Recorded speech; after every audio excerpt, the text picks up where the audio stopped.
I want to look at different ways that limits might not exist. That is, you're looking to find what's happening to the output of a function as x is getting close to a particular value, and you don't end up with an answer. So let's see here. I want to look at, for instance, the limit as x goes to 0 of 1 over x squared. Right? If I look at the graph of this function,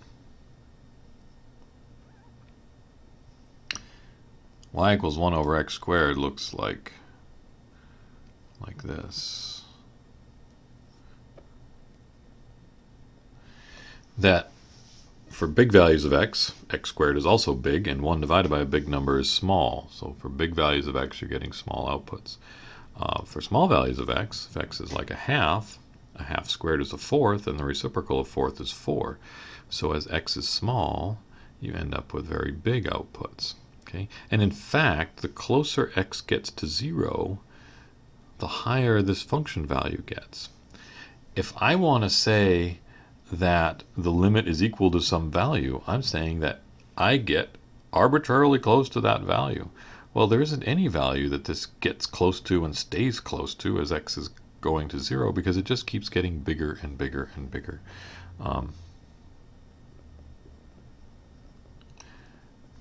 So if there's an asymptote, a vertical asymptote, at the point that you're approaching, then the limit doesn't exist. I drew an asymptote that's headed uphill on both sides, right? Because with x squared, this is always positive. I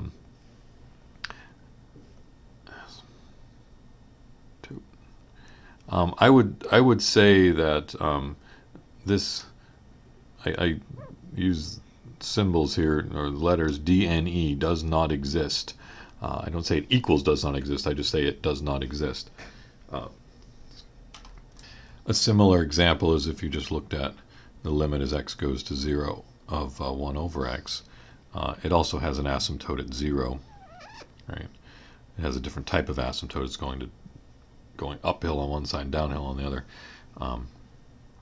But it's still, this limit does not exist because the function does not get close to some finite value and stay close. It heads off to infinity.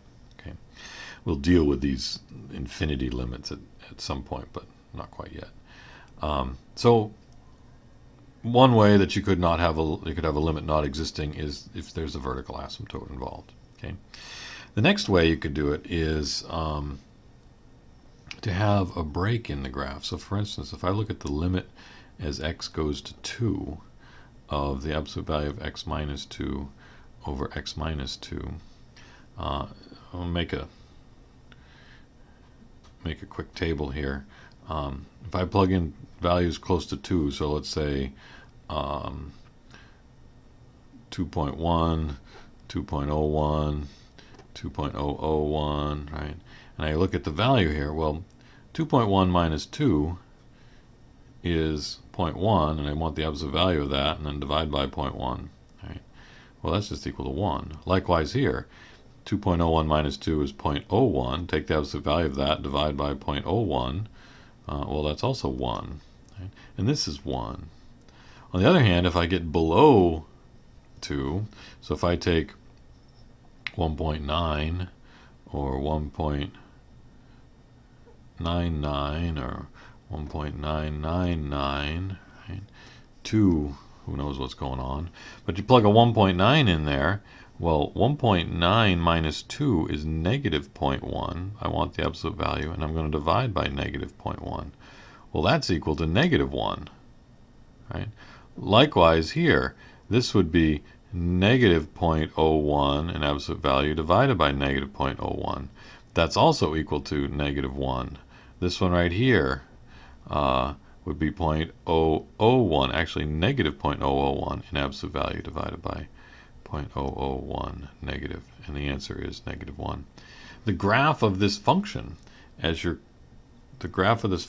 1, 2. If x is greater than 2, this function is value 1. If x is less than 2, this has value negative 1. Right? The absolute value is insisting that that numerator be positive, but the denominator might be positive or negative. So what's happening here is that as I come into 2 from the left, I'm getting -1. If I come into 2 from the right, I'm getting +1, and they're not equal to each other. There's not one value that this function gets close to as you get close to 2. There's 2 different values depending on which side you come in on. Now we'll look at the notion of one-sided limits in another video, but the idea here is that there's 2 different things that happen as I get close to 0. As I get close to 2. If I took the limit somewhere else, I mean, if I could give you the same function and say take the limit as x goes to 3, well, as x goes to 3, there's no problem. If x is close to 3, that function value is going to be close to 1. In fact, it's going to be exactly 1. If I took the limit of this function as x goes to -5, well, then that's going to be -1. It's only at x equals 2 where this limit doesn't exist. Likewise, back up here, 1 over x has a limit as x goes to 7. Right? As x is getting close to 7, the function value is getting close to 1 over 7.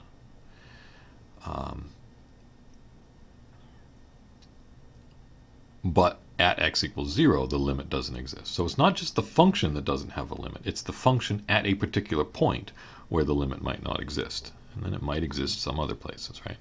So an asymptote, a place where there's a jump in the graph, that's where you might not have a limit existing. And there's one more spot here, and this is what I like to call sufficient squiggliness. How do you spell squiggliness? Probably like this. Anyway, that's the way I spell it. Sufficient squiggliness. Take a look at the limit as x goes to 1 of sine of 1 over x. Okay. I'm going to take a look at that on a graphing calculator. Okay, here's my online graphing calculator. I've typed into in the functions area here, I've got y1 equals sine of 1 over x, and I've got the graph of it right down here. I'm interested here in what's happening as x gets close to 0. So I'm going to zoom in here as x is close to 0. Let's see what it gives me. I'm going to, this is true proportions. I'm going to just do stretch to fit to see if I might be able to see what's happening better. Boy, it looks like it's kind of going up and down quite a bit. Let me zoom in a little closer on the axis here and see what's happening as x is close to 0. Oh my. Let me zoom in a little more here as x is close to 0. Increase the accuracy of the plot. Maybe that would help. Oh my. Try it again. Yeah, what's happening here? This function is going crazy here. It is going up and down between 1 and -1 infinitely many times. That is, as x is going to 0, 1 over x is headed towards, well, either infinity if x is positive, or it's headed towards -infinity.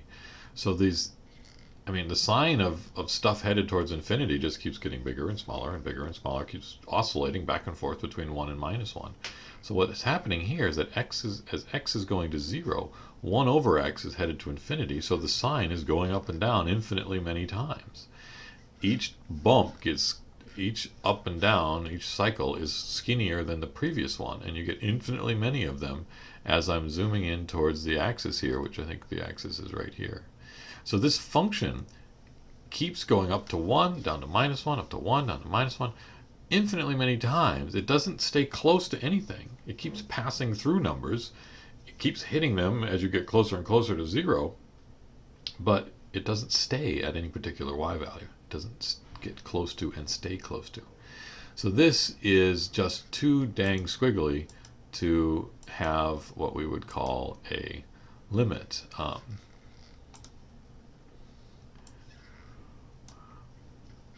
Zooming out a little bit here to see if I can, yeah, you can see that it's got these waves out there, but they just keep getting tighter and tighter and tighter and tighter as you move in, right?